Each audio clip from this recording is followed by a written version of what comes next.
Arratsaldeon denoi, buenas tardes a todas y a todos. Un día más, este domingo a la tarde, aquí con todos vosotros y vosotras desde el Urdaibai Bird Center. Todos preparados para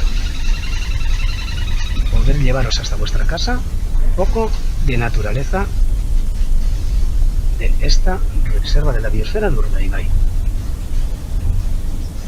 Un saludo a toda la gente que nos está siguiendo, que sois un montón, de verdad. No creíamos que iba a tener tanta repercusión este directo. Y pues como venimos haciendo todos los días de esta situación tan especial que estamos viviendo estos días de confinamiento en nuestras casas, pues desde esta casa que es el Urdaibai Bird Center os ofreceremos un poco de lo que se ve desde aquí, un poco de las maravillas que podemos nosotros contemplar desde este observatorio que, como he dicho alguna vez, para nosotros es privilegiado, hacia las marismas de Gautegi Zarteaga, justo en el corazón de la reserva de la biosfera de Urdaibai. Comentaros que durante estos días nos hemos estado enseñando unos días primaverales, un ambiente totalmente primaveral, soleado, y pues ha llegado el cambio. Ha llegado el cambio y, como os voy a enseñar ahora mismo, podéis ver el modelo meteorológico de los vientos de hoy, en los que veis que en el lugar donde estamos, muy cerca de Bilbao, unos 40 kilómetros de Bilbao, unos 5 kilómetros de Guernica en dirección a Lekeitio, pues en la costa cantábrica, justo en el estuario de Urdaibai, pues ahí nos están incidiendo ahora vientos que nos vienen del norte, que entran en el Cantábrico, se cargan de humedad y comienzan a entrar por la costa vientos fríos que de vez en cuando pues descargan algún chubasco en la costa, que es lo que nos toca. Hemos pasado de un ambiente primaveral a un ambiente que para mañana nos pronostican puro invierno. En estos momentos 11 graditos, exactamente 10,6 grados en la estación meteorológica que está situada en el tejado del Urdaibai Bird Center, una estación meteorológica de Euskalmet, donde todos los días,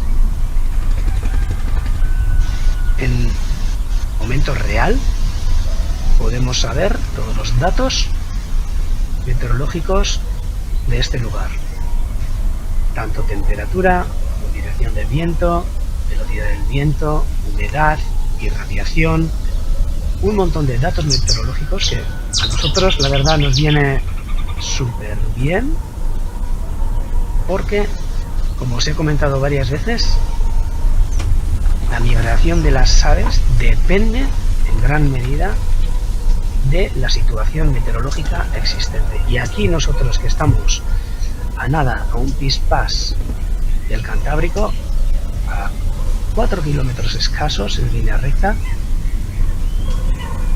de la costa, pues la meteorología es un factor súper importante a la hora de la migración de las aves, sobre todo ahora que estamos en la migración prenupcial o en la migración primaveral, en la que las aves se están dirigiendo de las zonas donde han estado invernando en África o en el sur, incluso en el sur peninsular, hacia zonas del norte,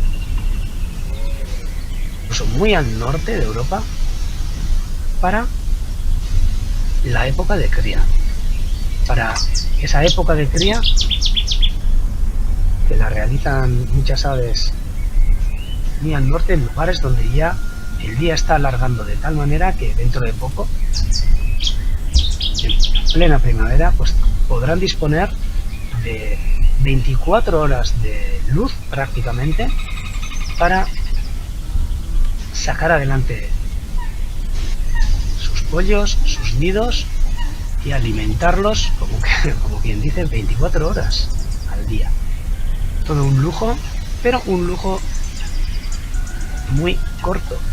En poco espacio de tiempo tiene que conseguir llegar a los territorios de cría, coger un territorio, construir el nido, los que tienen que construir, poner la puesta, incubarlos, sacar los pollos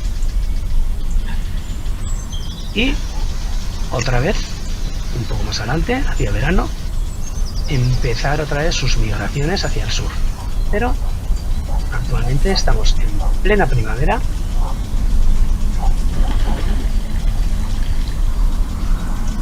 y la migración está a tope. Nos dicen nos escriben desde La Mancha que ayer, por ejemplo, hubo muchísimo paso de águilas pescadoras. Nos están hablando desde el chat y que se vieron varios individuos pasando por Albacete. O sea que contentos de recibir este tipo de noticias, ya que nosotros, por ejemplo, con las águilas pescadoras tenemos un proyecto de recuperación y en estos momentos estamos a la espera de que nos lleguen de África los ejemplares que fueron soltados hace unos años, ejemplares que, como algunos conoceréis el proyecto, se trajeron desde Escocia cuando tenían apenas 4 semanas de edad, pollos de águila pescadora, que los trajimos a la reserva de la biosfera de Urdaibai, los criamos aquí, hicimos de sus padres y madres, por supuesto, pescamos para ellas, las alimentamos y cuando fueron capaces de volar, allá por los meses de finales de julio y principios de agosto, se liberaban y para esa época ya les hacíamos cambiar de idea o de chip y ellos creían que habían nacido aquí en el País Vasco. Por lo que cuando se iban de migración pasaban un par de años en zonas de África, sabemos por medio de los GPS que se les colocaron donde invernaban, que eran en zonas de Senegal, Gambia, Guinea-Bissau.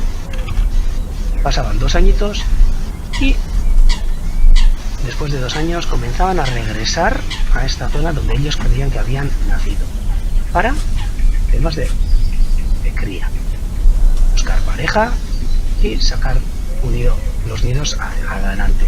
Hoy es el día que muchas de las águilas pescadoras que se liberaron vienen regularmente regresando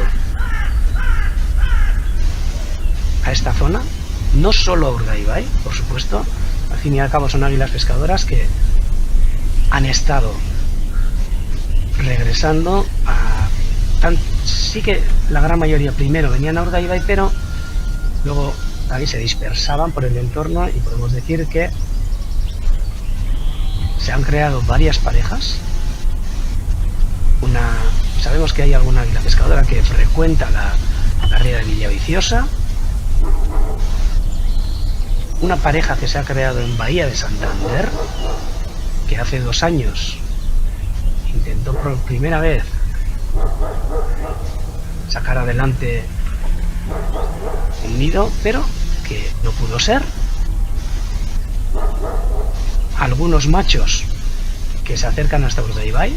Hay uno que lleva 5 años acercándose desde sus zonas de invernada de África todos los años, normalmente para mediados de marzo se nos acerca. Este año también para, yo diría que el 15, 14 de marzo ya lo pudimos observar aquí.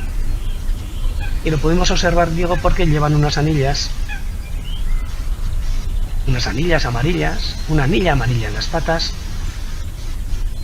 y los podemos identificar para saber si son del proyecto o no, ya que por esta zona, igual que en La Mancha nos han dicho que de Albacete, encima de Albacete han pasado varias águilas pescadoras, por aquí también son muchas las que pasan en sus migraciones hacia el norte, sobre todo águilas pescadoras de procedencia inglesa y escocesa, que son también de los pollos que nosotros hemos traído de esas zonas.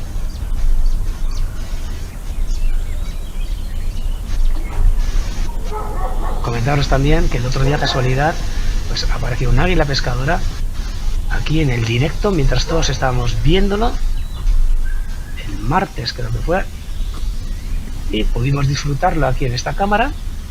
¿Y cuál fue la noticia? Que al día siguiente nos comentaron que esa águila pescadora era una águila pescadora inglesa que llevaba un GPS, que nosotros no lo pudimos ver porque estaba muy lejos, pero pudimos ver a el águila pescadora, y que era una águila pescadora que llevaba un GPS, que había nacido en Mountain Bay, en Inglaterra, en el año 2015, y todos los años regresaba. La primera vez que regresó fue en 2017, al de 2 años, y todos los años posteriores regresaba a Inglaterra con todos los datos que estaba emitiendo el GPS en directo. Y casualidad, el otro día, el martes, les llegó una posición justo cuando estaba cerca de donde estamos nosotros.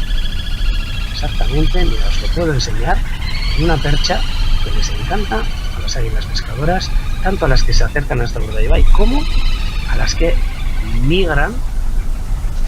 Y os lo voy a enseñar aquí al fondo en la marisma. Voy a acercarme para que podáis observar el lugar donde fue vista el águila pescadora. Normalmente todos los días antes de empezar con vosotros hago un repasito por si primero en mi canal o en el observatorio in situ, para poder observar si es que hay alguna águila pescadora, pero luego con la cámara en directo me gusta de vez en cuando hacer un repaso por si hay alguna águila pescadora en alguna percha de la ría.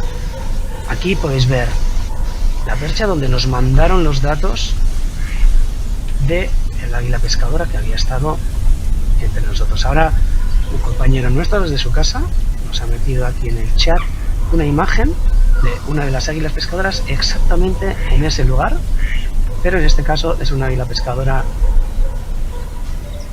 de las nuestras que tiene una anilla amarilla. También comenta aquí Manu que tengamos cuidado en no mezclar las águilas pescadoras con las calzadas. Sí, nos puede conducir a engaño, ¿verdad?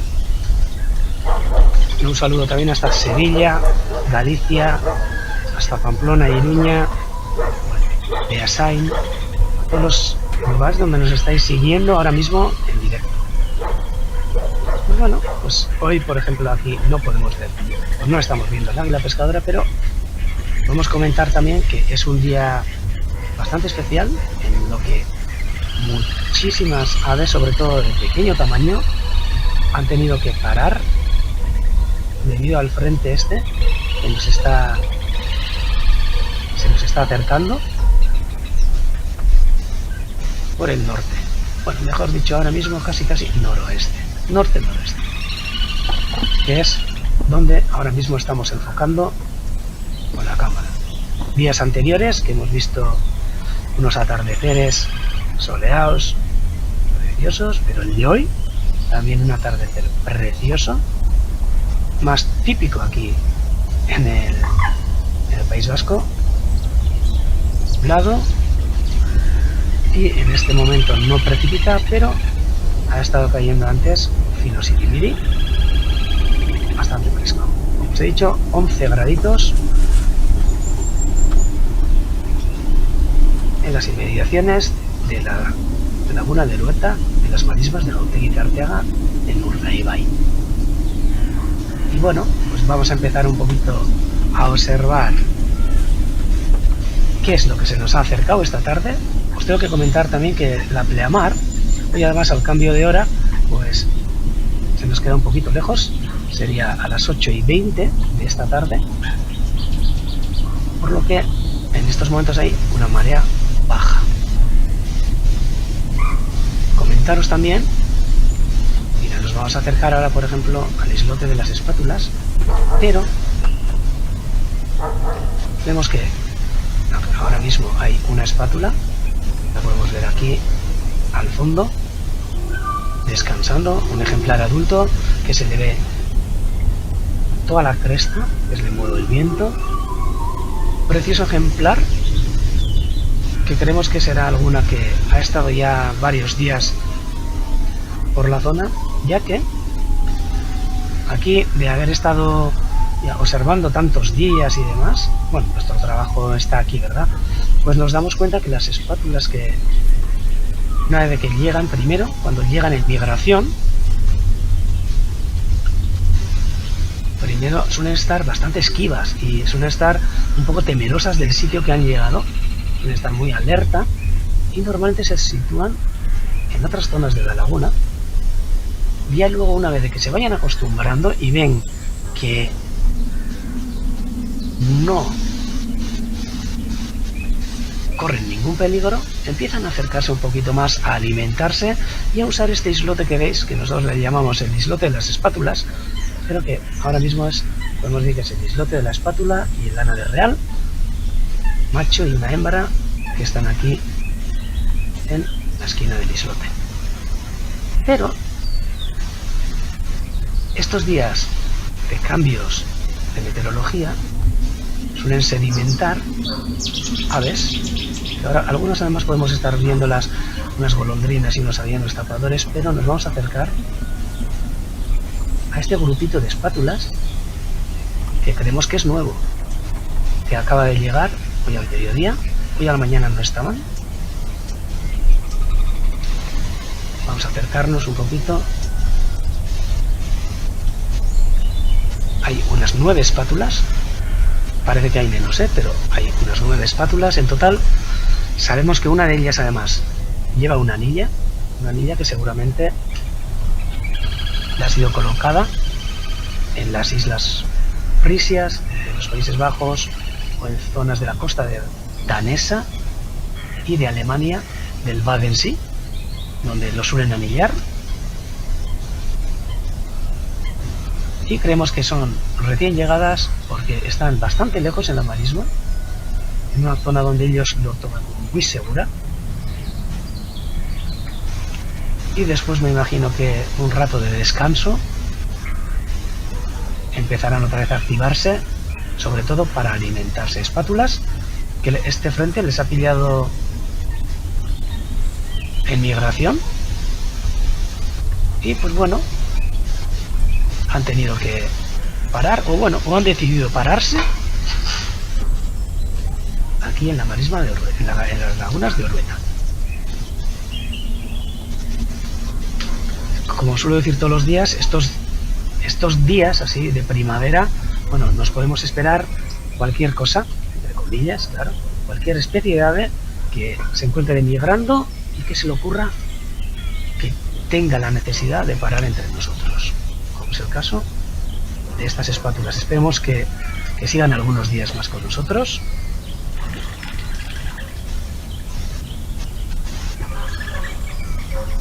Y también nos comentan desde Galicia y creo que desde Ourense, desde Allariz, que ven que también tenemos aquí al fondo una planta invasora, que es la hierba de la pampa. Podéis ver estos plumeros que suben, y sí que es verdad, tenemos la hierba de la pampa en zonas cercanas a la marisma, sobre todo provenientes de un relleno de unos astilleros que hay la ría, los astilleros de Trueta, donde en ese relleno de arena causado por dragas que se han hecho en la ría, existe un herbazal completo de hierba de la pampa, con el plumero este, en el que reparte semillas hacia todas las zonas. Y aquí, por ejemplo, en este entorno, donde suele comenzar la colonización, suelen ser en los diques que separan las lagunas, y en los que intentamos tenerlo un poco a rajatabla, pero es un trabajo increíble y muy duro. Pero quizás aquí más problema que la hierba de la pampa en este lugar lo causa este arbusto que veis a mano izquierda de estos plumeros, un arbusto verde que parece un arbusto cualquiera, es un arbolito. Pues este es el Baccharis, una famosa planta para nosotros, que también proveniente de América, sobre todo, pero esta, en este caso, de la costa este,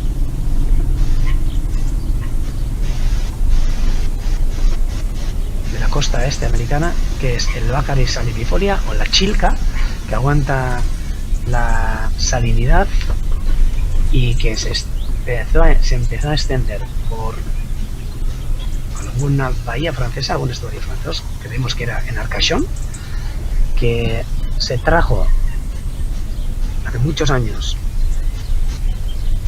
para contener los diques, las dunas, y luego se ha ido abriendo por todos los estuarios del Golfo de Vizcaya, comenzando desde Francia, entró en el País Vasco en los años 90, antes no se conocía, y prácticamente todo el paisaje este que estáis viendo ahora, que ocupa la laguna, fue invadido por esa planta. Un 75% de lo que estáis viendo era Baccharis salinifolia, que en muy pocos años, desde los 90 en 10 añitos, 10, vamos a decirle, venga, 20 añitos, prácticamente cubrió las marismas de Urdaibai. Un problema terrible, ya que es una planta. Me voy a acercar a un lugar donde creo que podremos observar mejor esta planta para que os hagáis una idea, ya que existe un islote en la laguna donde han aparecido 3 plantas, 3 arbustos, que en breve pues los quitaremos. Una planta que ahora mismo creo que ya está llegando a Galicia, no sé si no ha llegado a los estudios galegos, creo que sí que ha llegado. Y una planta que, claro, cada arbusto que veis aquí pues produce 1,5 millones de semillas que se dispersan por el viento. La planta es tóxica, por ejemplo, para remanadores, como para las cabras, etcétera. Cuando es pequeña, las ovejas sí que se la comen, pero normalmente una planta tóxica que si la cortas además brota con bastante más fuerza, o sea que la única manera es intentar arrancarla o mediante otros métodos más duros, que son como el glifosato, y en el que se han llevado varias campañas de erradicación de esta planta, pero creemos que vamos a tener que convivir con ella y aprender a convivir con ella, claro. Vemos que entre los carrizales están volando un montón de golondrinas y aviones tapadores. También nos comentan aquí en el chat, hay varias preguntas en el que nos comentan. Mira, voy a pararme aquí porque creo, a ver, sí, vemos que ahora mismo, a ver, sí, no, en este caso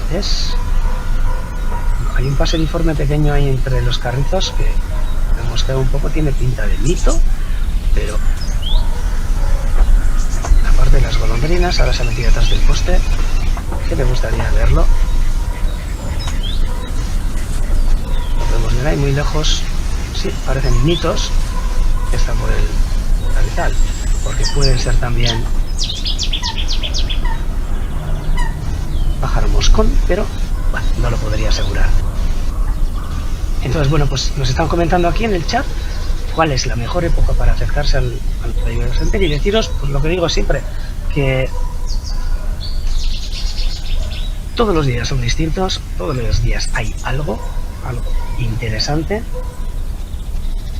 Y por poneros unas fechas, las épocas de migración, ahora en primavera, en verano, son chulísimas porque las aves que vienen con unos colores increíbles, sobre todo ahora en primavera, todos los limícolas. Podéis ver ahora mismo esa pareja de anaderrabudos con unos plumajes preciosos, sobre todo los machos, y las hembras también, por supuesto.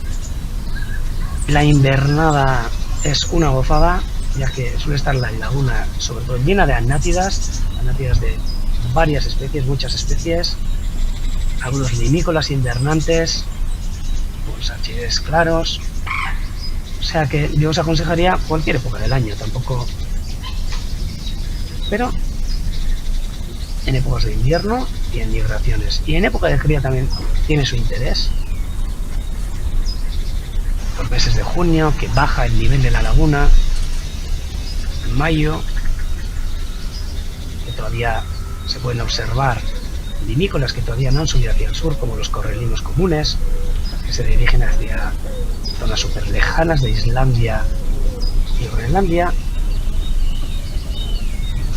Deciros también que sí que tenemos observatorios, aparte del Urdaibaibers Center, que es el propio centro, es un observatorio que tiene sus telescopios, su material y sus técnicos para poder ayudaros tanto en la identificación de las aves como comentando un poco todo lo que se ve desde aquí. Pues también existen dos observatorios a los dos lados de la laguna, que ahora es una pena pero están cerrados. Os voy a enseñar uno.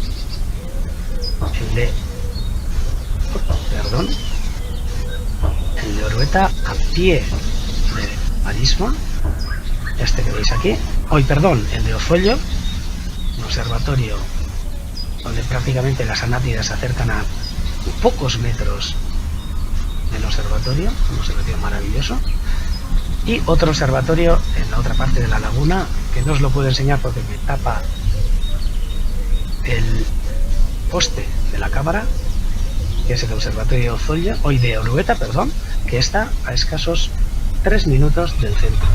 Observatorios que suelen estar 24 horas del día abiertos y por donde se pueden observar y fotografiar aves tranquilamente.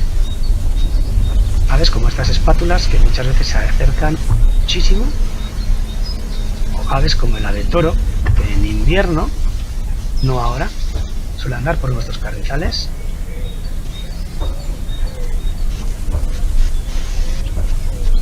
Nos vamos a acercar a los islotes para contemplar una focha. Nos comentan también a ver si tienen mucha profundidad las lagunas, y no. Tiene una media pues más o menos de 50 centímetros, en algunos lugares 20, en la gran mayoría 20-25 centímetros, y hay alguna zona del fondo que es bastante profunda, que puede llegar a tener 1,5 metros, incluso en alguna zanja 2 metros, pero no mucho más. Luego, lo que sí intentamos es tener los islotes libres de vegetación, y eso es un atrayente para las aves. Y como veis aquí en los islotes, la vegetación nitrófila suele crecer rápidamente, por lo que muchas veces, mínimo una vez al mes, solemos tener que ir a gestionar y a mantener estos islotes, y en este caso, por ejemplo, a cortar las acederas que van creciendo. Se oye detrás un reclamo que no he sido capaz de identificar.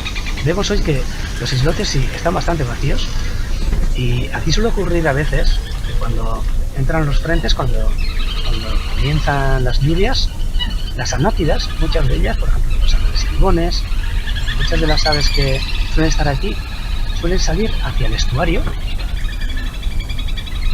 pero siempre queda algo, como por ejemplo Vamos a acercarnos, mira, una preciosa aguja colinegra pastando en estos momentos. Bueno, pastando, perdón. Ya me lo he confundido con una frocha. Buscando su alimento, que son invertebrados, que con ese pico súper largo encuentra debajo de la hierba, debajo del fango, en aguas someras, una preciosidad de limícola que también se encuentra en migración, ya que este tampoco no nos cría. Hoy a la mañana hemos visto 2, tampoco es un número muy grande, y tampoco suelen venir números exagerados de agujas colinegras. Es un ave muy especial para nosotros, ya que muchas de las que pasan por aquí vienen del sur, bastante al sur, y se dirigen hacia zonas de Islandia y Groenlandia. Aves que también pasarán por toda la costa galega y pegarán el salto hacia el Atlántico para llegar hacia sus zonas de cría. Y mira, y ahora vemos cómo por detrás se ha acercado una agachadiza. Vamos a seguir un poco, vemos ahí que se esconde entre la vegetación, una preciosa agachadiza que ha pasado detrás. Aquí la podemos ver ahora en una zona más libre de vegetación. Pero otra especie de ave increíblemente bonita, maestro del camuflaje, ahora mismo escondida en lugares donde casi prácticamente es súper difícil de identificarla. Vamos a donde la aguja. Me preguntan a ver por qué están cerrados los observatorios. Pues es a raíz de esta situación tan especial que estamos viviendo, igual que nosotros como centro estamos cerrados, los observatorios también los tenemos cerrados, ya que son parte del centro, los gestionamos nosotros, y al limitar y al cerrar para los visitantes lo que son todos los equipamientos de esta zona, pues también los hemos tenido que cerrar. Nos comentan a ver si aterrizan por aquí ánsares, tarros blancos y barnaclas, y de vez en cuando tenemos visitas, sí. Este año, por ejemplo, para los ánsares ha sido un año muy especial. Prácticamente no hemos visto migración de ánsares, cuando otros años siempre suelen pasar varios miles por encima nuestro, sus épocas, su periodo migratorio. También nos han dicho que en lagunas del centro de la península ha habido una bajada importante de la población invernante, posiblemente aves que se han quedado en el norte de Europa sin tener que bajar, ya que no es que hayamos tenido un invierno nada duro. Y luego tarros por ejemplo, tarros blancos, hace poco también hemos estado viéndolos, pero siempre lo que voy a decir es que aquí en Urdaibai nunca diré nunca, pero es raro que tengamos grandes contingentes numerosos de aves, miles de gansos, hay días especiales en los que tienen que parar, y sí que hay días que podemos ver muchos números de cada especie, pero normalmente lo que solemos ver aquí suele ser poquitas aves, pero con gran diversidad, muchísimas clases de especies. En una mañana mismo, hoy mismo por ejemplo, en la hora de realizar el censo, 67 especies de aves que hemos podido observar desde el observatorio del centro. Y barnaclas, os iba a comentar que el año pasado tuvimos un par de barnaclas cariblancas durante bastante tiempo en invierno, que fueron un lujo para la vista. Y barnaclas carinegras normalmente se acercan todos los años a invernar, algún ejemplar en el estuario exterior.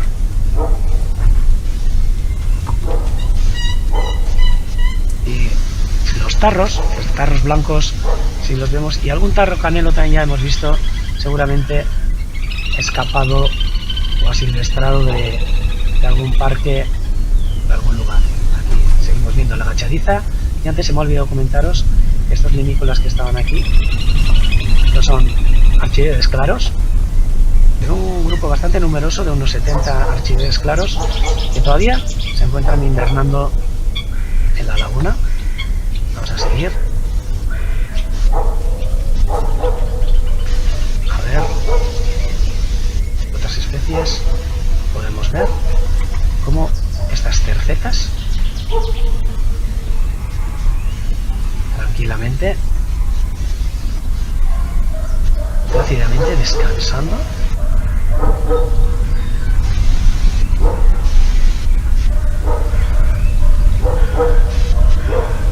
Y seguiremos el recorrido. Vemos que mientras estoy moviendo la cámara veréis que hay un montón de aves pequeñas que están volando. Son aviones zapadores y golondrinas que también hoy han tenido que parar en este lugar para seguramente luego descansar. Pero a los que hayáis estado conectados hoy a la mañana, os habéis dado cuenta que faltan un montón de anátidas. Os podía ver a la mañana y que ahora seguramente han salido al estuario. Pero que bueno, que sabemos que regresarán, claro. Vamos a acercarnos al islote para poder, pues mira, vamos a disfrutar en detalle de una gaviota patía amarilla que está a unos 3 metros de la cámara. Preciosa gaviota patía amarilla.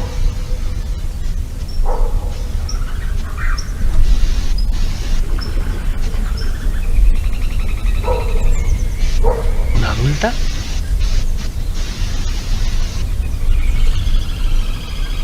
Que seguramente se habrá acercado de la colonia de cría de la isla de Ízaro.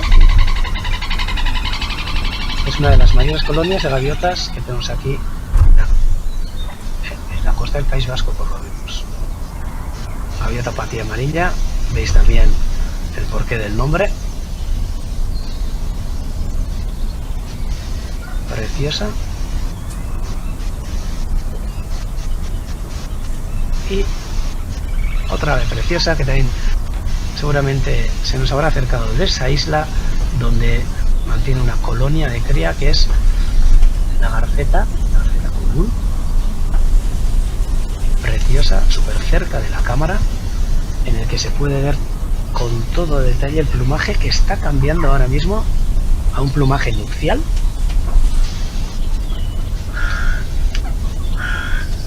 En el que se ve en el lomo esas plumas largas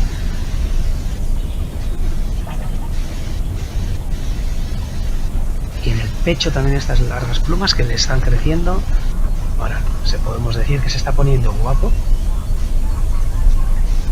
y, como veis, se está cuidando el plumaje, que está pasando del plumaje el que tenía en invierno hacia el que va a tener ahora en primavera. Más este, creo que, si no me equivoco, estará, o sea, le vamos a intentar ver a ver si tiene una anilla, ya que hay una garceta que todos los días aparece aquí, que está anillada en la colonia de Ízaro, y que en su pata derecha porta una anilla que pone JC, solo que, casualidad, su pata derecha ahora la tiene escondida.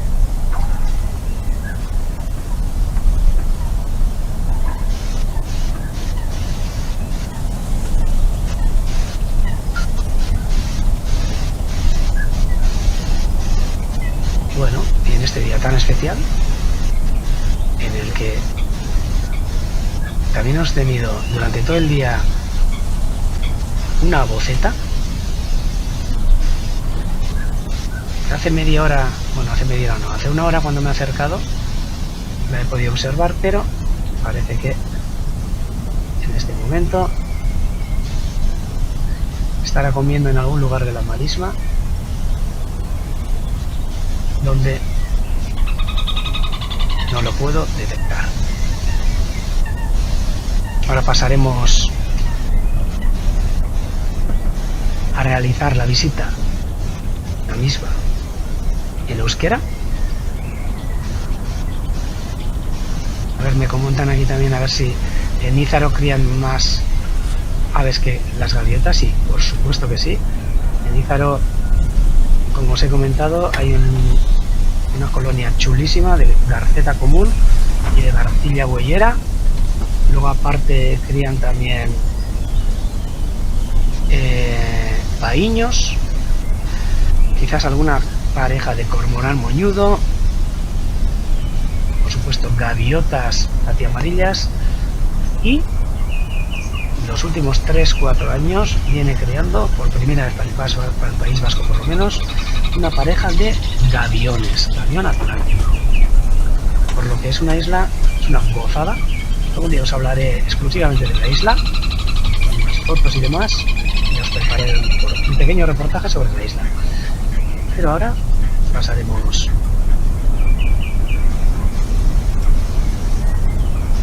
a la retransmisión en euskera.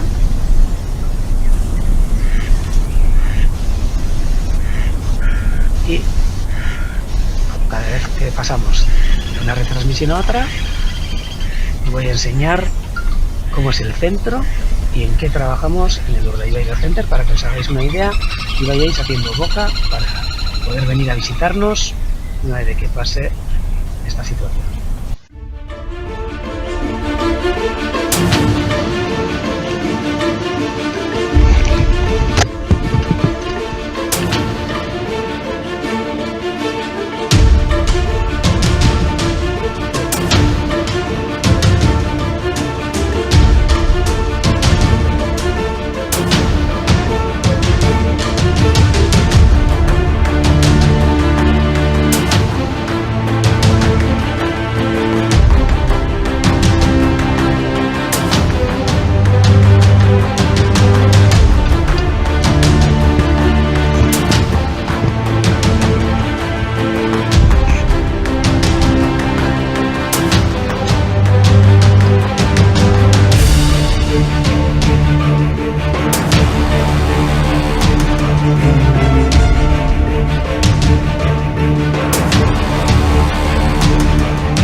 Eta hemen berriz ere zuekin arratsalde on hori, orain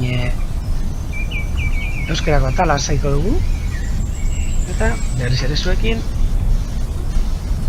igande honetan, martxoaren 29 honetan, Urdaibaitik zehar, Otegi Sarteagako urmaenetan zehar, bisita polit bat egiteko asmoz. Eta zuen etxeetara naturaren zatitxo bat eramateko. Gaur ikusten duzuenez, egunotan zehar, udaberriko giroa izan dugu, egun argiak, eguzkitsuak, baina esaten ari izan dira nola eguraldiak aldaketa jasango zuela gaur eguerdian, eta justo gaur eguerdian aldatu da, haizea aldatu da, eta hasi dira iparraldetik eta ipar mendebaldetik lainoak sartzen. Orain momentuan 11 gradu daude, justo esango dizuet 10,6 gradu daudela. Urdaibai Berzenterreko teilatuan dagoen Euskalmeteko estazio meteorologikoan ikusi dudanez, ze hemen Euskalmetek badauka bere estazio bat beraien web horrian konektatuta dagona, eta egunean zehar momentu oro ikusi dezakezuena batez ere leku honetako parametro meteorologiko guztia. Ezetasuna 80% eduki dugu duela pare bat ordu, eta gorantza joango da, gainera iluntzea iristen den arte. Zen normalean inguru honetan egunero ia 100% izaten dugu ezetasuna. Esan dizuet 10,6 graduko temperatura, baina hemen hainbeste parametro neurtzen ditu estazionek, bai eguzkiaren irradiazioa, haizearen abiadura, haizearen norabidea, danetarik, eta ikusi nahi izan ezkero, Euskalmeteko web horrian sartzen baldin bazarete, badago horre Euskalmeteko estazioak agertzen diren gune bat, eta hortxe Arteaga aurkitzen moduzue, hortxe aurkituko dituzue hemengo datu guztiak. Gaur, lainotuta, euri zaparratxo batzuk ere bota ditu, batez ere eguerdi inguruan, ordu biterdiak inguru horretan hasi da, eta fresko eta biharko komentatu dutenez, freskoago. Badezpada sartu naiz ikusteko Oiz mendian dagoen beste estazio batetan, 1000 metroko altueran, eta han momentu honetan 3,4 gradu dira, beraz hotz, eta biharko hotzago espero denez. Elurra ere espero da altura horietan. Eta hemen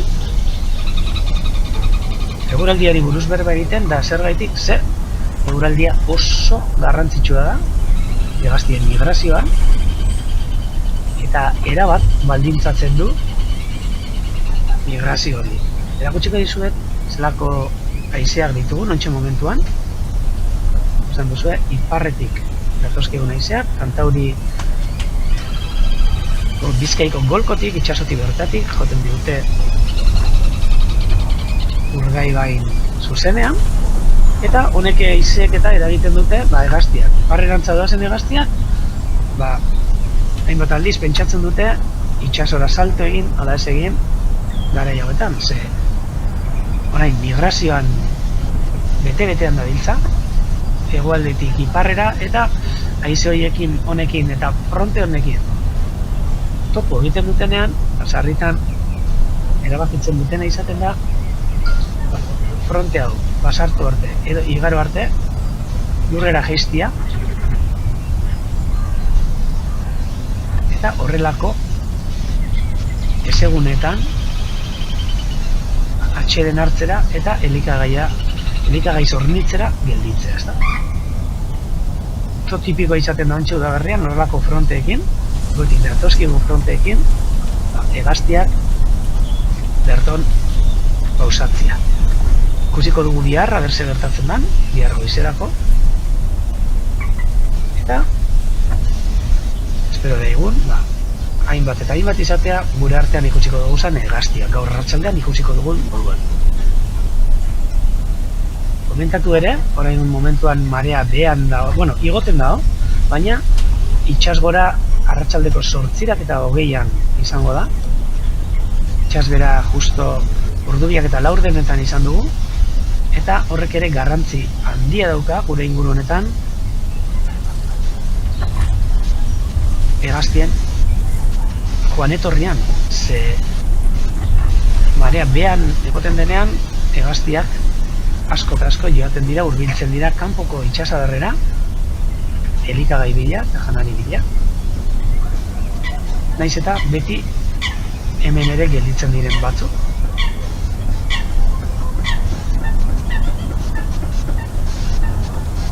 Bilduko gara,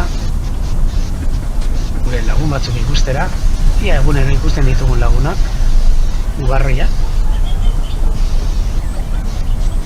horixe gainera euretariko batzuk udaberriko lumaje zoragarriarekin.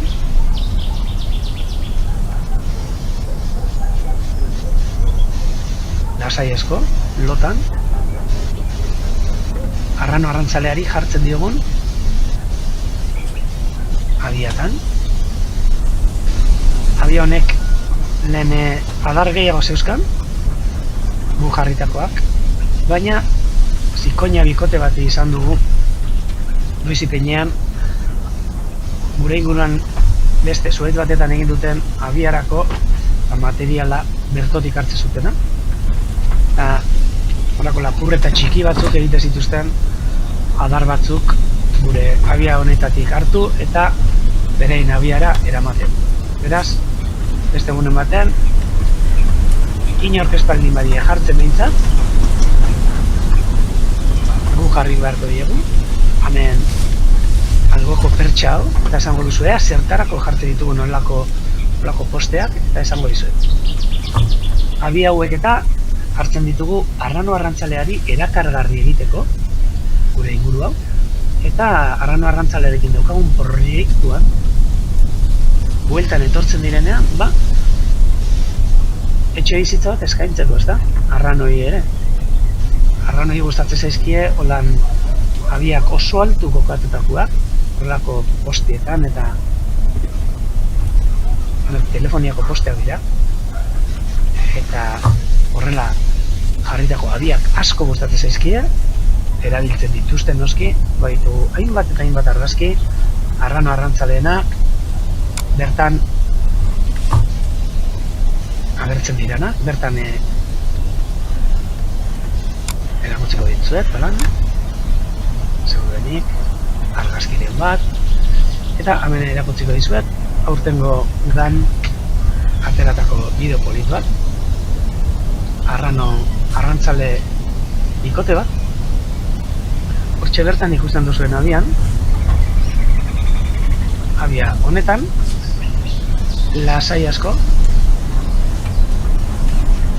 beraz gustokoa daukaten abia, eta hor, justo agertzen direnak zuen irudi horietan, horiek gure arrano arrantzaleen berreskurapen proiektuko bi arrantzale dira, eraztun horiak dituzte, badakit zuentzako urruntxo egingo dela ikusteko, baina eraztun horiak dituzte, eta badakigu direla N3 eta U05. Oso arrano arrantzale ezagunak Urdaibain, bata N3 Roy izenekoa, urtero etortzen da, martxorako, martxoaren erdialdean edo, agertzen da, aurten ere, ustegu martxoaren 14an ikusi genuela, Urdaibain, eta bestea U05, N3 Roy 2015an jaiotako arrano bat da, eta U05 2017an jaiotakoa. Beraz, esparkatu, N3 2013an, Jesus. Bai, barkatu. Eskerrak laguntzailea ditudala bai, gauzak zuzentzeko. Eta, zidai guzen honek. Arranoak, bere bideo horietan, eta jarraitu bezagun, bizitarekin. Baitere, lehentxoago komentatzen egile gara, gazteleraz, zelan, hemen, orain beste ugarroi batzuk urbiltzen direnak. Ugarroi bat urbildu da abia berdinera.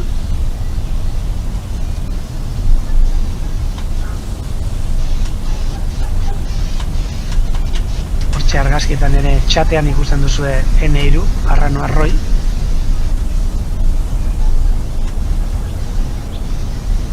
Eta lehen, gazteleraz ere komentatu dut, hemen badura hauetan daukagun arazo bat, batez ere landare inbaditzaileekin, hain bere eteriko bi erakutsiko dizkizuet.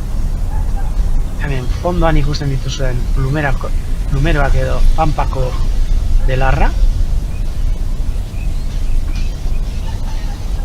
Arazo handia, paduran baino gehiago padura ertzetan, munak dauden lekuan, Eta landare hau, Pampakoa, Ameriketakoa, Euskal Herri osoan zabalduta dagoena ere, batez ere Gabino hegaletan eta ikusten da sarri, hainbeste hasi ematen ditu, honek ere, eta hemen badaukagu arazo bat, bado dela leku batzuk, Pampako belarraz beteta,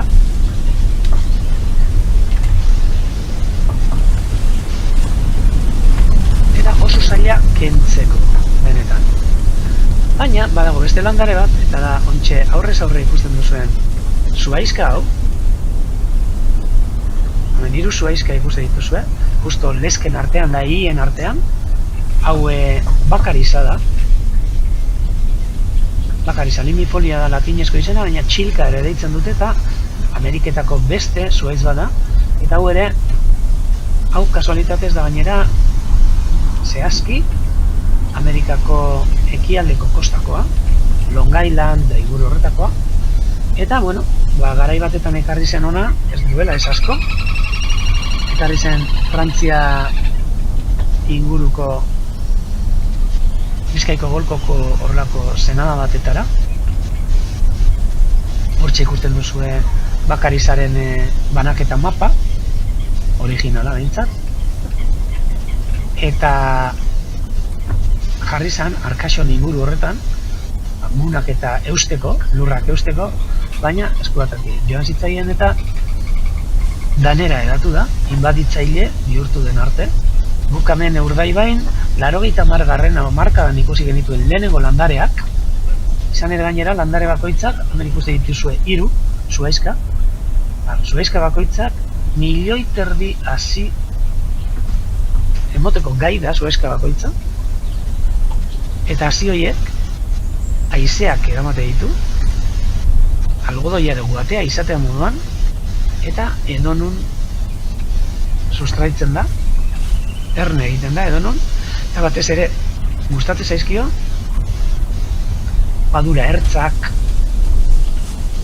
eta lasai asko jasaten du urgazia ere.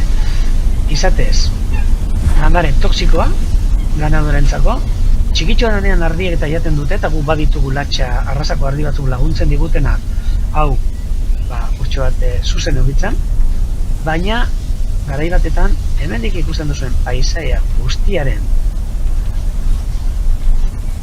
65% landare honek bete zuen. Ni justo hementxe bertan bizi naiz, eta lehenengo landareak ikusi genituen, edo ezagutu genituen 80garren hamarkadan, 84an dolan, eta 2000 eta 10 urteko buruan, bueno, edatu zen badura guztitik. Leku asko guztiz estalirik, eta landare hau sartzen den lekuan bertokoa desagertu egiten da, eta dibertsitatea hegaztiena jaisten da izugarri. Hegaztiena eta beste fauna batena, Orduan, bai egon dira, hainbat proiektu, baita ere Europatik mandako proiektuak, laifen bat, landare hau paretik kentzeko. Baina oso zaila da, eta nik uste dut ikasi beharko dugula berarekin bizitzen, berarekin batera bizitzen, eta leku batzutatik kontrolatuta izaten leku batzutan, eta beste batzutan aleginak egin aldanik eta gutxien edatzeko. Hemen nolan irudietan ikuste dituzu orain ate guztan luze bi, nikotea, eskubitara arra eta eskerretara emea, hien artean janari bila, hemen hartzean ere kopeta zuri polit bat, dator gure gana. Eta beste egun batetan kontatuko dizuet, baina badaude beste landare inbaditzaile batzuk. Ez direnak hain ezagunak, baina aurrez aurre jarriko dizuet, eta ia ematen duen landare hau ere Ameriketak etorritako da, espartina bat da. Eta ihitzak, alboan dituen ilunagoa diren hauek, beraien ingurua kolonizatzen du, eta bertoko ia kanporatu edo alderatu egiten du. Hauek dira bertoko iak, ikusten duzue. garai batetan lur hauetatik, orain padura dagoen inguru hau, eta urmaela dagoen inguru hau, hitzak ziren, lurrari, itxasuari irabazitako lurra, eta erabiltzen ziren bai ganaduaren pasturako, eta baita hortuak eta egiteko, baina horretarako konporta batzuk eta zeuden, urgazia zuten akusten pasatzen da, euriura drainatzen zutena, eta lehor mantentzen ziren, oso lurra beratxa, beti horrelako kanaltxoekin eta zeharkatuta drainatzeko, eta kanaltxo horietan eta ihiak, normalean, honelako ihi multzoak, eta hitzak deitze ziren, hemen, eta hitza horietatik ez bakarrik hortu, baita ere, ihia ateratzen zen, baserrietan, ganadoaren oheak egiteko, eta baita ere, ongarri moduan erabiltzeko. Ihia gatzetan eta oso aberatsa, eta dirudi horretarako erabiltzen zala. Hori ihitza leku batutan otea, otak eta baina basoetatik ekartzen ziren, baina kasu honetan, inguru honetatik, ihitzatatik, ona etortzen ziren karroekin, baserri bakoitzak bazeukan bere terrenoa, hemen, guztiatzeko, batez ere, belarra, garai batetan hortu moduan ere, nik entzunda daukat, arbiak eta itzel emoten zirela inguru hauetan, eta ez hori bakarrik, artoa ere iten omen zen, asko. Baina orain, nekazaritza eta abeltzantza alde batetara aspaldi utzita daude inguruan, oso ekoizle gutxi da dira hemen, abeltzain gutxi daude, beraz, paisaia ere, era horretan aldatzen doa. Abandonatu ziren garai batetan hemengo ihitzak, edo polderrak ere esaten direnak, eta gaur egun, berriz ere, itxasoak edo itxasadarrak eskuratu ditu horietariko lurralde asko. Eta hemen adibide bat, Buruetako Urmaelena, gaur egun beste modu batetako aberastasuna daukana, ez da? Hegazti, fauna eta paisaiaren aberastasuna. Hemen Mojosabalen irlatxoan, Mojosabal lirain bat, heldu bat, ikuste zaio horre gangarra daukan aizeak ematen dion gangarra, basate bat hor eskuritara, eta aurrean ahate bustan luze bat, arra, lotan, hemen basate bikotea, baita ere jauek lotan, edo bueno, entzat atxeden hartzen, eta komentatu behar dizuet, Mojosabalekin, gaur hurbilduko naiz jarraitzen duten, orain zertze eta bikote bat ere badator, irratxora, guretak izia, ikusten dugun, irratxoa gurutzatu dute, nagoten kanal horietatik, eta horiek ere irlara atxeden hartzera.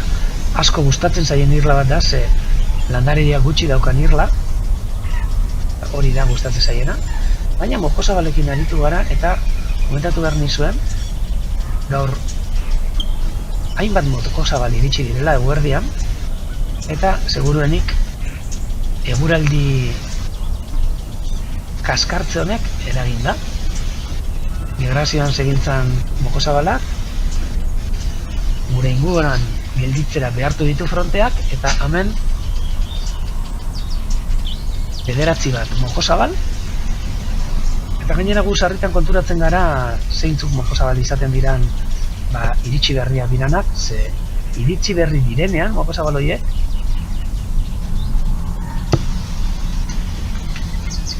konfiantza falta izaten dute inguruarekiko, eta oso urruti jartzen dira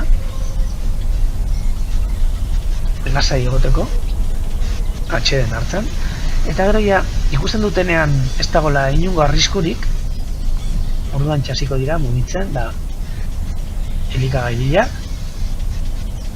janari bila, eta paduratik zehar edo urmailetik zehar mugitzen. Normalean lehenengoak iristen beti jartzen dira inguru honetan, kamaratik nahiko urrun eta mokosabalen irlatik nahiko urrun, baina gero ja ohitzen direnean segituan etorriko dira irlatxo hauetara, ontsi ikusten dugun mokosabalaren antzera. Mokosabal hauek gaur seguruenik badensi itxasorantza bere bidaian gelditu beharra izan dute, eta hemen txontxe gure artean atxeden hartzen. Marea gorantza datorren ez, itxasadarren ere ja leku askorik ez daukate. Gero fijatu zaitezte ere, kamera mugitzen dudan bakoitzian, gero saiatuko gara beste leku batetan, ustean? Baina hainbeste eta hainbeste txori txiki pasatzen dira egaz, eta horiek ere uhalde enarak eta enarak dira. Horiek ere migrazioan hor beste etapatxo bat egin dutenak, eta gaur ere gure artean geldituko direnak lotan. Hor fondoan entzuten direnak kuliska zuriak, eta auzoko norbaiten txakurra. Txilinportak ere hortxe entzuten dira. Eta gaurre goizean egin dugun emanaldiarekin konparatuz, ikusten dugu agate espezie gutxitxo ikusten gaude, barriatuta egongo dira paduran zehar. Sarritan ikusten dugu eguraldiak askartzen danean, itxasadarren antza, hurbiltzen direla agate asko, baina bueno, batzuk beti gelditzen dira gure artean. Jarraituko dugu bizitarekin, pasatuko gara beste irlatxora, hemen beste agate bat, basate emea. Hurbilduko gara kantua bentzuten ditugun inguru horretara, ea bimikolarik dagoen, eta amintxe kuliska zuri polit bat, torri berria edo iritsi berria.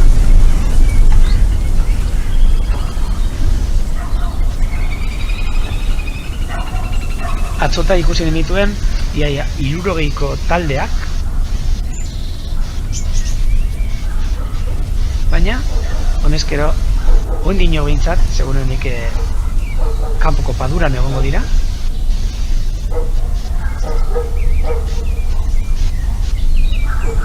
Eta hortxe fondoan txapurren artean entzuten dena kuliska zuria.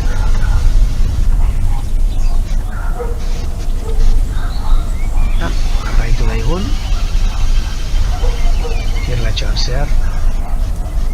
Bara espada mugituko gara ere urruntxoago, ze lehen aboseta ikusteko aukera izan dugu, baina gero aboseta desagertu da. Eta hortizar egiliko da nonbait, baina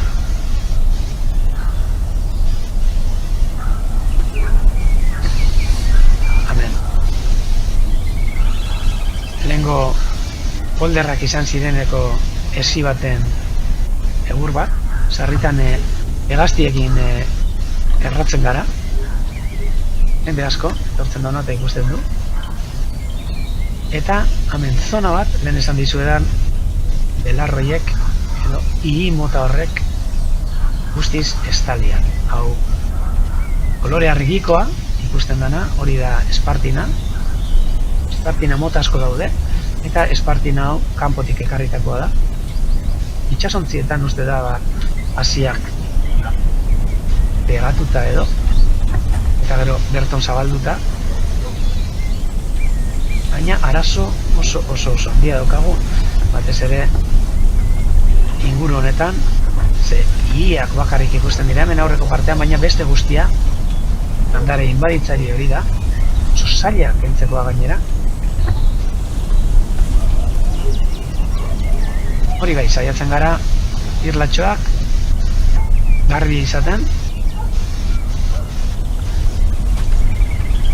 Hemen gure artean dagoen agate txistulari polita, arra. Eta hauek laguntzen digute ere horrelako hegaztiek belarra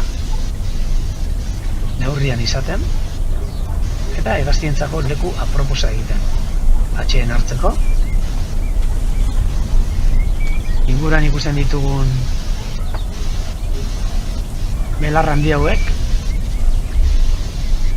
ustai belarra dira, nitrogenoa pila gustatzen zaie eta inguru honetan erruz hasten dira eta sartu beharra izaten dugu gutxienez hilean behin inguru hauek atontzera esango nuke eta hegaztientzako erakargarriagoak egiteko desbrozadorarekin garbitzera. Segurenik datorren astean hartzen dugu nolako tartetxo bat lan horiek ere egiteko. Eta hemen paduran egon diren kuriska zurietariko batzuk.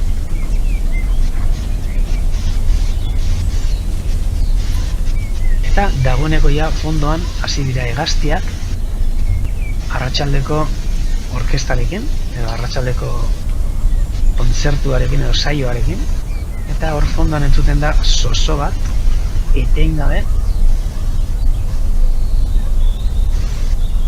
abesten.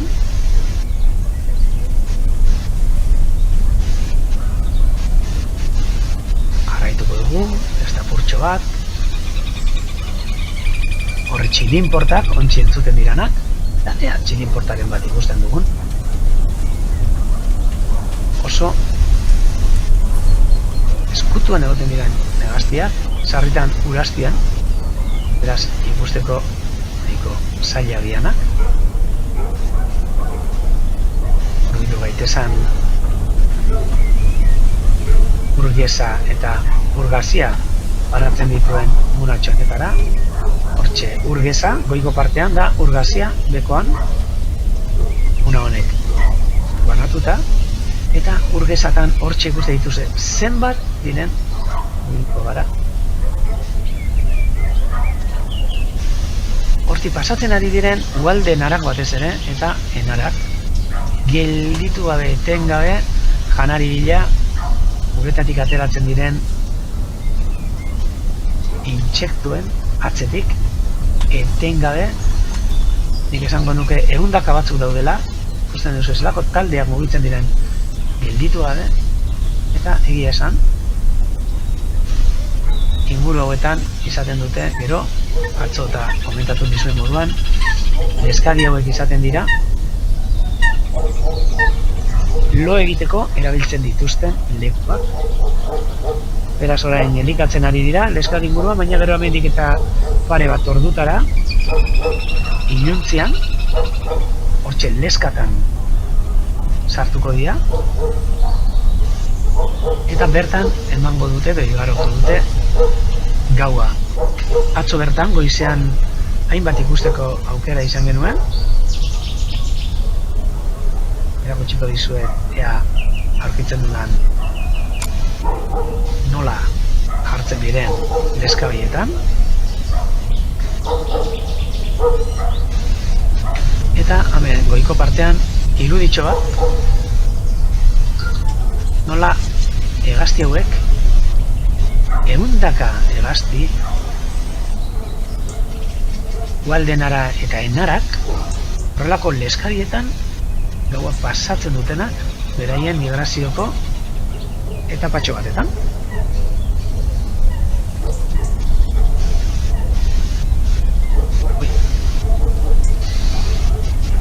Jarraituko dugu bizitarekin hurbilduko gara berriz ere leku honetara, baspada hegaztien bat utzi dugun bidean lehen distingorra ikusteko aukera ere izan dugu eta oraintxe ere saiatuko gara ia horietariko bat entzat ikusteko aukera daukagu. Beti esaten dizuen nik ere zuekin batera aurkitzen dituela hegaztiak. Lehen saio hasi aurretik, 7-6 laurden gutxiagotan eman dut bueltatxo bat, behatokira, momentutu batetan ikusi ditut zeintzuk hegazti dauden, da gero ja zuekin batera hurbiltzen ari naiz, inguru hauetara. Hemen negu zertzeta irukote bat, bihar eta eme bat.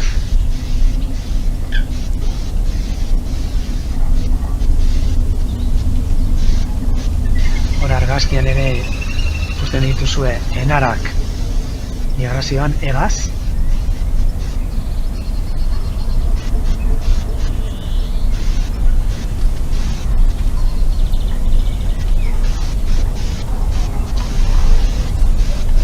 Jarraituko dugu. Inguru bien artean. Ea.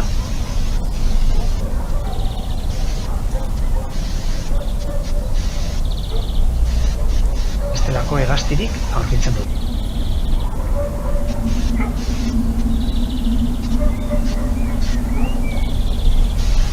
Hemen arratsaldero lez.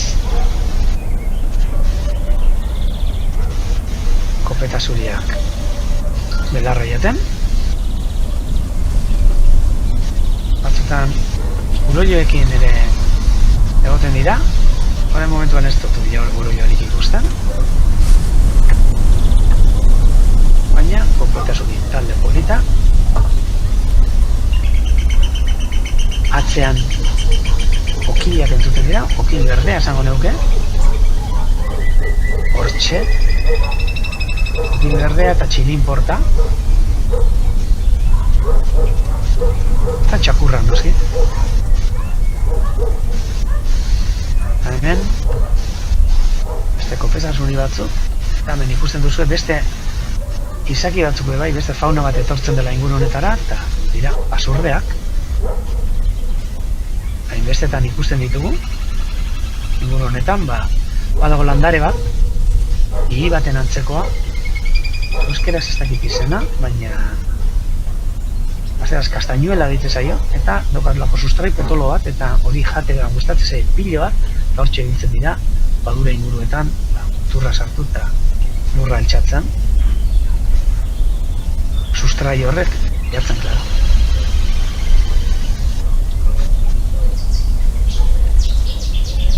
Jarretu, hortxoa behia.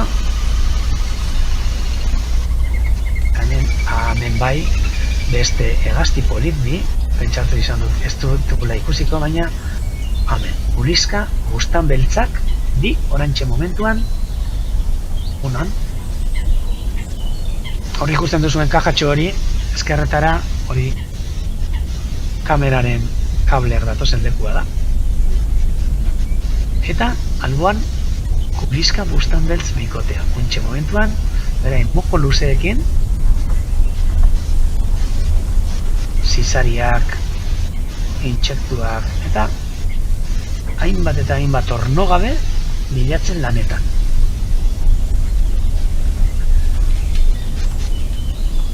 Hegazti hauek oso interesgarria dira guretzako.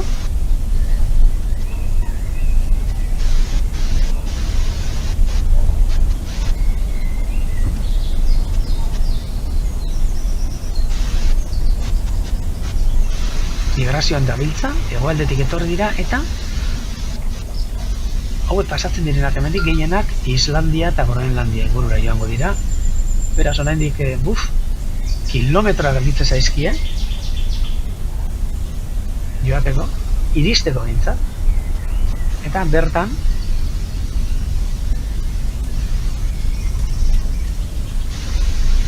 abia egingo dute arrapalada batetan, udaberrita uda labur horretan zehar, iparreko labur horretan zehar, eta hor gure lankide bat, zorionak eta txorionak hitzak aztertzen, eta bai, badirudi, zorionak, auspizioz, gazteleraz, lehen erromatar garaian eta hegaztiekin eta ikustezan zer gertatuko zen da zelako zoria izango genuen ez da, eta segun eta ze hegaztiak eta hortxe gotezin auspizio horiek ez da, abizetik datorrena, abiz hegaztiak. Eta badirudi zoriona eta zoritxarra, txori honetatik eta txori txarretatik omen datorren. Eta, bueno, ez dakit. Egia izango da, baina bintzat polita bada. Eta, bueno, ez badago sinesten ere, gauza polita. Hemen, oin bai, urolioa. Atzeko partean ez dakit entzun duzuen, baina okil bat dabil. Eta okila, baina damorra jotzen, adarretan. Hasi penean entzuten da, ratatatatatatat. Ze, hortxe kajatxo hori ikusten duzuen lekuan, hortxe inguruan dago kamararen mikrofonoa. Beraz, hortik somatzen da, hemen, baso honetan, altzadi polito honetan, zenterren azpiazpian daukagun, altzadi mixto bat esango benuke, aristi altzadi zahazti honetan, dabiltzan hegaztiak. Eta hemen, hau bai erakutsiko dizuet, gure lagun hon batzuk, gure ardiak, latxa arrasakoa, eta hori dira gure bolondresik onenak, berai baitira laguntzen digutenak, padurako inguru hau, garbi mantentzen, eta belarra neurrian mantentzen, eta landareia neurrian mantentzen. Ikusten duzu hemen ere, beko landa honetan, hortxe ibiltzen dira normalean hegazti asko, eta ikusten duzuenez basurreak ere ugari.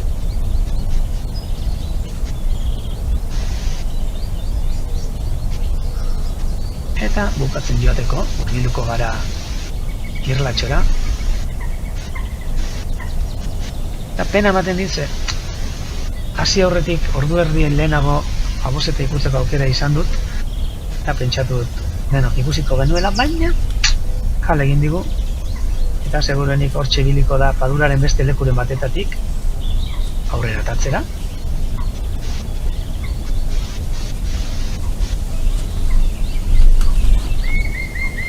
Hortxe okila,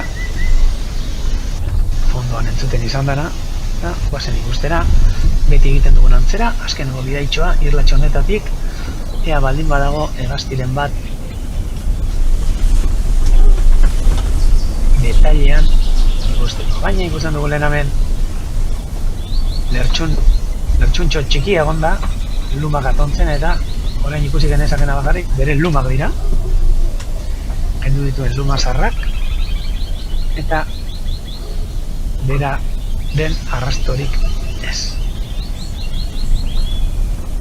Polizka txikiak entzuten dira fonduan.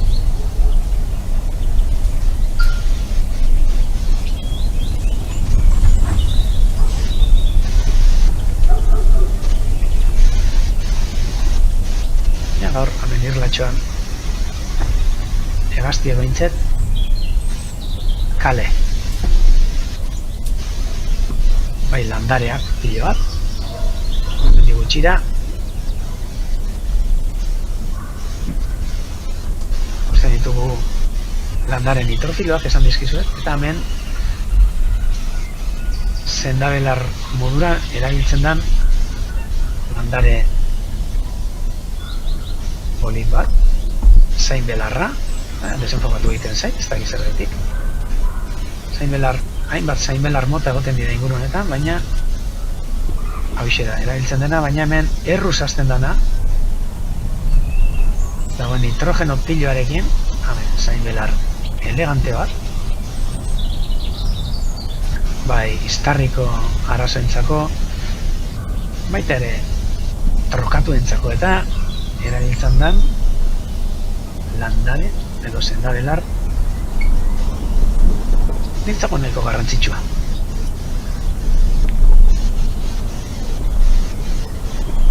Beraz, beste bueltatxo bat, ea hemen inguruan aboseta agertzen dan, eta ez badugu ikustean, nik neuk biharrat esango dizuet, Zabal politonen irudiarekin, eta gaba onon bat pasatu dizula, bueno, arratsalde on bat ere, ze oraindik atzok egunarekin konparatuta beste ordutxo batutako argitasuna edukiko dugu, naiz eta etxetik lehietatik disfrutatu behar izan. Eta bihar, nahi baldin baduzue, ordu berdinean hementxe elkarri ikusiko dugu. Urdaibai Zenterretik zuzenean, zuen etxeetara imagina eta irudi politak eramanaz. Beraz, arratsalde onon bat pasa, eta bihar arte dan hori.